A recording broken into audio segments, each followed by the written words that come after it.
ప్రపంచం నేడు హిట్లర్ పేరు వినగానే యూదులపై జరిగినటువంటి హత్యలు, మరణ హోమాలు, మానవత్వంపై దాడులను గుర్తు చేసుకుంటుంది. జర్మనీ సైతం అతని వారసత్వాన్ని గర్వంగా చెప్పుకోదు.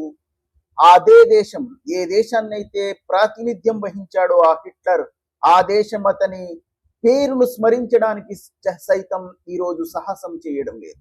హిట్లర్ కంటే 1300 సంవత్సరాలు వెనుకకు వెళితే అదే యూదులు బను కురేజా అనే తెగకు చెందినటువంటి యూదులపై జరిగిన మరణ హోమాన్ని ప్రపంచం ఎందుకు మర్చిపోయింది? అయితే ఒక సంఘటనను ప్రపంచం శాశ్వతంగా ఖండిస్తే అలాంటిదే మరో సంఘటనను ఎందుకు మహోన్నత చరిత్రగా కీర్తిస్తుంది? హిట్లర్ను ఖండించిన ప్రపంచం బను కురేజాను ఎందుకు ప్రశ్నించదు? నరహత్యకు ప్రమాణం ఏమిటి?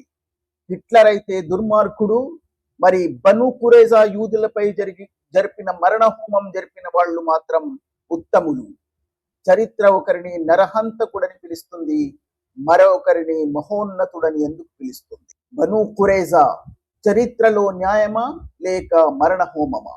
ఈ ప్రశ్నలకు సమాధానం కావాలంటే ఈ వీడియో పూర్తిగా చూడండి. యూదులనే జాతిని ఈ ప్రపంచం నుంచి మొత్తం తుడిచివేయాలని 6 మిలియన్ యూదులను అత్యంత దారుణంగా హింసించి గ్యాస్ ఛాంబర్లలో బూడిద చేసి చంపేసిన హిట్లర్ ఈరోజు నరహంతకుడిగా, మానవత్వంపై దాడి చేసినటువంటి హంతకుడిగా ప్రపంచం గుర్తు చేసుకుంటుంది. జర్మనీ ఏ దేశాన్నైతే ఆ హిట్లర్ అనే నరహంతకుడు ప్రాతినిధ్యం వహించాడో ఆ దేశం అతని పేరు స్మరించడానికి సైతం ఇప్పుడు సాహసించడం లేదు. కానీ అదే హిట్లర్ కంటే 1300 సంవత్సరాలు వెనక్కి వెళుతున్నట్లయితే అదే యూదులపై, బను కురేజా అనే యూద తెగలపై దాడులు చేసి వాళ్ళ పురుషులను పూర్తిగా హతమార్చి వందలాది మంది స్త్రీలను బానిసలుగా చేసుకుని చిన్న పిల్లలను సైతం చూడకుండా వాళ్ళ శరీరంలో కింది భాగంలో రోమాలను పరిశీలించి హతమార్చినటువంటి ఆ సంఘటన మాత్రం ప్రపంచం ఎందుకు మర్చిపోయింది? వందలాది యూద పురుషులను హతమార్చి స్త్రీలను లైంగిక బానిసల్ని చేసుకున్నటువంటి ఆ సంఘటన ఎందుకు ప్రపంచం నిర్లక్ష్యం చేస్తుంది? ఎందుకు ప్రపంచం మర్చిపోయింది? యూద జాతిని సమాప్తం చేయడానికి 6 మిలియన్ యూదులను హతమార్చిన హిట్లర్ దుర్మార్గుడు, నరహంతకుడు. కానీ అదే యూదులను ఈ భూమి నుంచి తుడిచివేయాలని ఆజ్ఞలు జారీ చేసి అదే యూద తెగలపై అత్యంత దారుణంగా దాడులు చేసి వాళ్ళ పురుషులను హతమార్చి స్త్రీలను లైంగిక బానిసల్ని చేసుకుని చిన్న పిల్లలు అన్న పరిగణగా చేయకుండా వాళ్లను సైతం అత్యంత దారుణంగా హతమార్చినటువంటి వాళ్లను మాత్రం ఎందుకు ఉన్నతులు, ఉత్తములు అని కీర్తించబడుతున్నారు? చరిత్ర ఒకరిని నరహంతకుడిని పిలుస్తుంది, మరొకరిని మహోన్నతుడని ఎందుకు పిలుస్తుంది? ఈ ప్రశ్నలకు సమాధానాలు కావాలంటే ఈ వీడియో పూర్తిగా చూడండి. ప్రపంచం నేడు హిట్లర్ పేరు వినగానే నరహత్యలు, మరణ హోమాలు, మానవత్వంపై దాడులను గుర్తు చేసుకుంటుంది. జర్మనీ సైతం అతని వారసత్వాన్ని గర్వంగా చెప్పుకోదు. అతని నామాన్ని స్మరించడానికి సైతం ఆ దేశం ధైర్యం చూపించడం లేదు. కానీ అదే హిట్లర్ కంటే 1300 సంవత్సరాల వెనుకకు వెళితే బను కురేజా అనే యూద తెగకు సంబంధించిన సంఘటనలో వందలాది మంది పురుషులను హతమార్చి వాళ్ళ స్త్రీలను లైంగిక బానిసలు చేసుకున్న సంఘటనలు ఇస్లామీయ మూల గ్రంథాలే చెప్తున్నాయి. అయితే ఒక సంఘటనను ప్రపంచం శాశ్వతంగా ఖండిస్తే మరొక సంఘటనను ఎందుకు మహోన్నత చరిత్రగా కీర్తిస్తుంది? ఈ వీడియోలో భావోద్వేగాలు కాదు, చారిత్రక ఆధారాలు, హదీస్లు, చరిత్రకారుల అభిప్రాయాలను పరిశీలిస్తాం.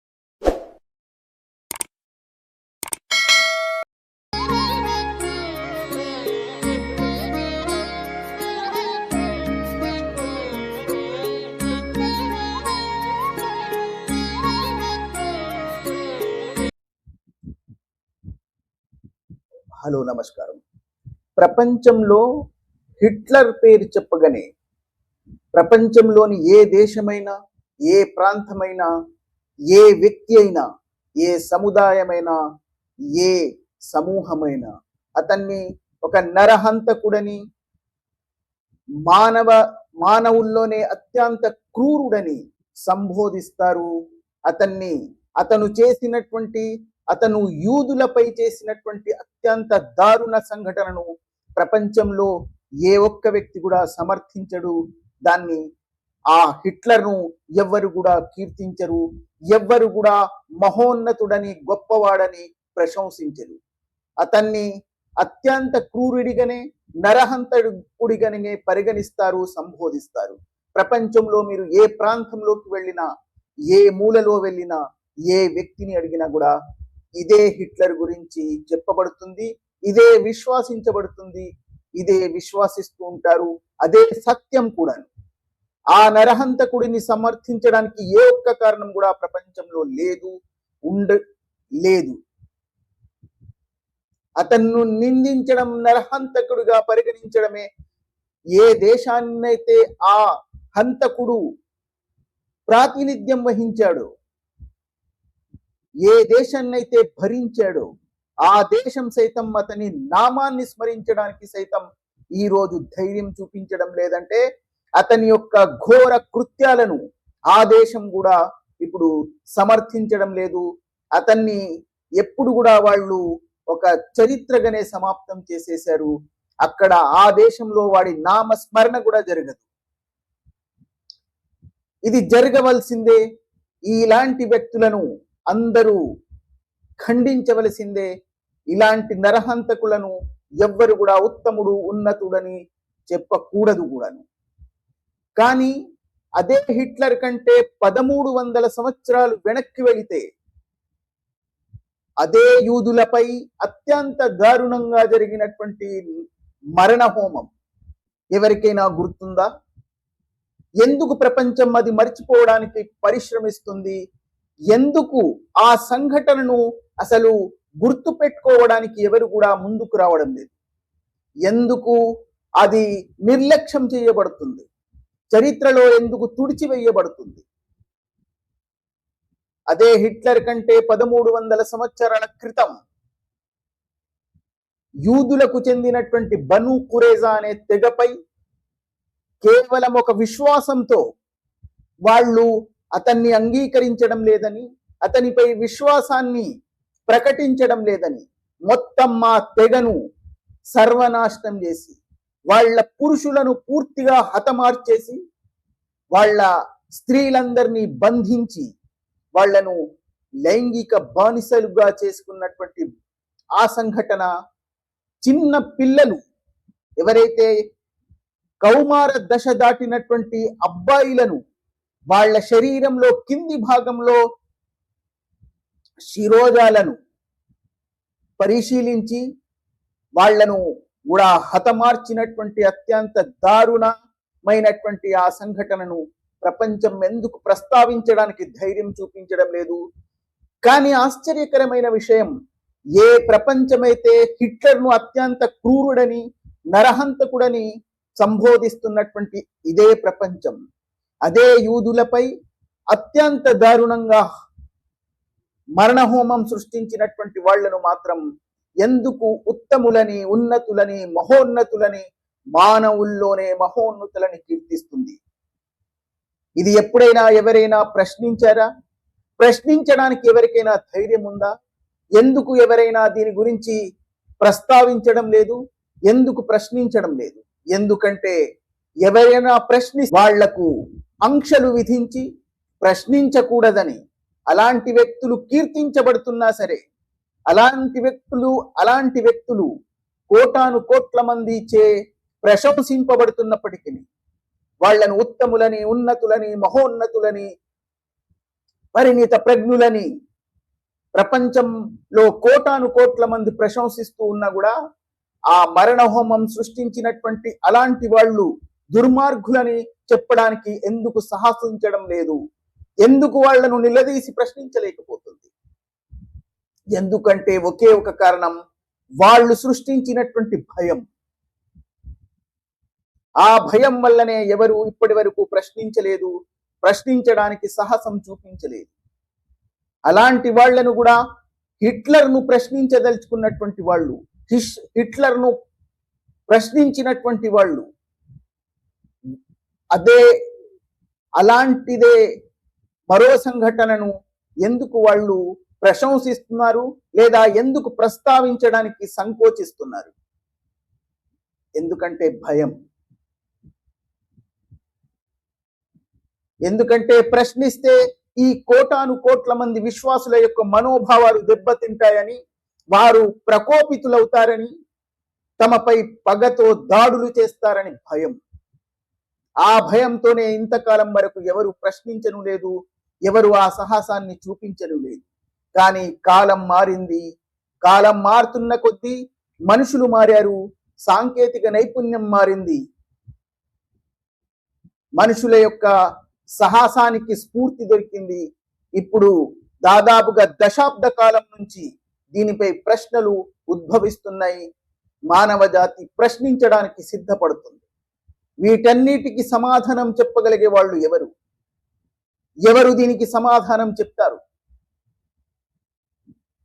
పోనీ ఇది 7వ శతాబ్దంలో జరిగినటువంటి ఒక దారుణమైనటువంటి సంఘటన, అది ప్రపంచం మర్చిపోయింది, మళ్ళీ గుర్తు చేసుకోవడానికి సరి అయినటువంటి సమయం కాదు అనుకుని భావించి దాన్ని ఒకవేళ మర్చిపోయినట్లయితే కొంతవరకు దాన్ని సమర్థించవచ్చు. కానీ ఆ విశ్వాసంతోనే వాళ్ళ అనుచరులుగా పరిగణించబడి వాళ్ళ విశ్వాసాన్ని కొనసాగిస్తున్నటువంటి వాళ్ళు మళ్ళీ ఈ ఆధునిక కాలంలో కూడా అలాంటిదే ఎవరిపై బను కురేజాపై జరిగినటువంటి దాడులను పోలిన దాడులను ఈ ఆధునిక కాలంలో కూడా అదే విశ్వాసంతో జరిపినట్లయితే దాన్ని ఏమనాలి? ఆ విశ్వాసాన్ని కొనసాగించే ఈ అనుచరులు మళ్ళీ అలాంటి దారుణాలే సృష్టిస్తూ ఉంటే కనీసం ఇప్పుడైనా ప్రశ్నించే సాహసం చేయగలుగుతారా?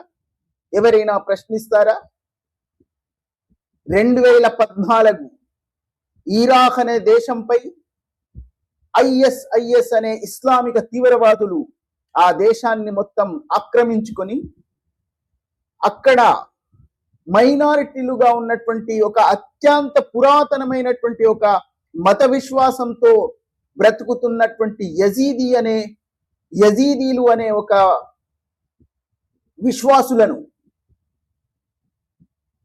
వాళ్లపై అత్యంత దారుణంగా దాడులు చేసి వాళ్ళ గ్రామాలను బంధించి ఈ ISIS తీవ్రవాదులు వాళ్ళ పురుషులను, వృద్ధ స్త్రీలను, పూర్ణ గర్భిణులను ఒకవైపు మార్చేసి లైంగికంగా వాడుకోవడానికి అవసరం వచ్చే స్త్రీలను, పిల్లలను మాత్రం మరోవైపు దాచి ఈ వృద్ధ స్త్రీలను, పూర్ణ గర్భిణులను, పురుషులను అత్యంత దారుణంగా అక్కడే హతమార్చేసి ఆ యువతులను, స్త్రీలను బస్సుల్లో ఎక్కించుకొని తమ స్థావరాలకు రవాణాలు చేసుకొని వాళ్లను లైంగిక బానిసల్ని చేసుకొని వాళ్లపై ఆక్రమాలు చేసి వాళ్లపై అత్యంత దారుణంగా హింసించి వాళ్లను అంగడిలో సైతం అమ్మేసినటువంటి చర్యలు 2014 అనే ఈ ఆధునిక కాలంలో జరిగిందని ఎంతమందికి తెలుసు? దాన్ని ప్రపంచం ఖండించింది. ప్రపంచంలో చాలా మంది దానికోసం స్వరం వినిపించారు, వినిపిస్తున్నారు.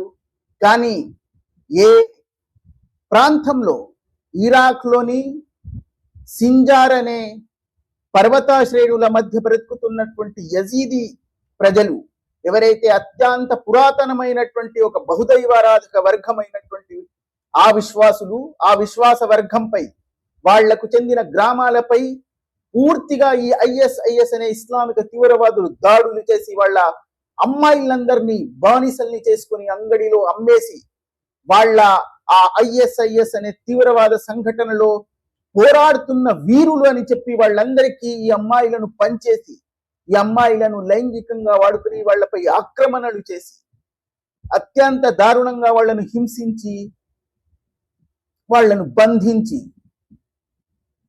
మానవత్వంపైనే ఇంత పెద్ద దాడి జరిగితే కూడా ప్రపంచం ఎంతో కాలానికి తర్వాత ప్రతిస్పందించలేదు.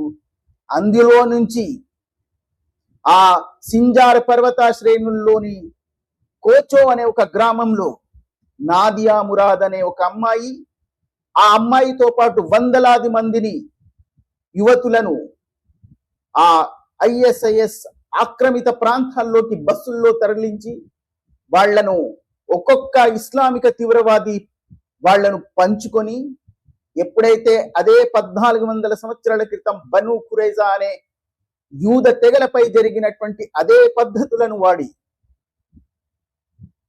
వీళ్లపై అత్యంత దారుణమైనటువంటి సంఘటనలు జరిగినా, ఎప్పుడైతే ఈ నదియా మురాద్ అనే అమ్మాయి ఈ నరరూప రాక్షసుల కబంధ హస్తాల నుంచి ఎలాగో ఒకలాగా తప్పించుకొని బయటి ప్రపంచంలోకి వచ్చి తనపై జరిగిన దాడుల గురించి, అక్కడ జరిగినటువంటి సంఘటనల గురించి ప్రపంచానికి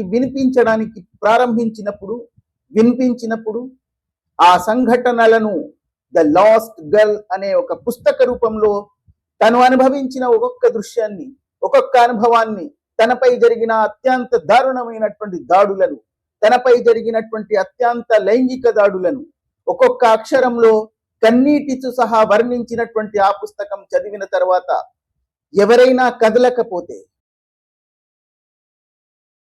నాదియా మురాద్ తన ఆత్మకథ పూర్తిగా తనపై జరిగినటువంటి దారుణాలను అక్షరం పొల్లుపోకుండా రాసినటువంటి పుస్తకమే ద లాస్ట్ గర్ల్. ఎవరికైనా కన్నీళ్లు రాకపోతే, ఎవరైనా స్పందించకపోతే అలాంటి వాడిలో మానవత్వం ఏ కోశాన లేదని, అతన్ని మనిషిగానే పరిగణించకూడదని భావిస్తాను.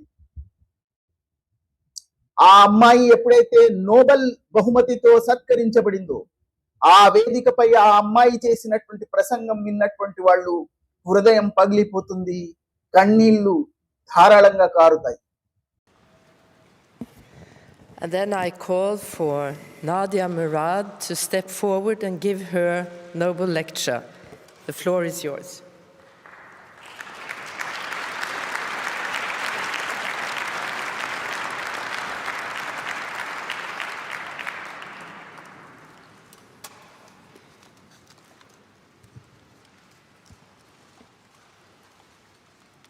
صاحب الجلالة، صاحب السمو الملكي، أصحاب السعادة، أعضاء اللجنة المشرفة، سيداتي سادتي، طاب يومكم. شكراً للجنة نوبل على هذا الشرف. إنه لشرف عظيم أن يتم تكريمي بهذه الجائزة.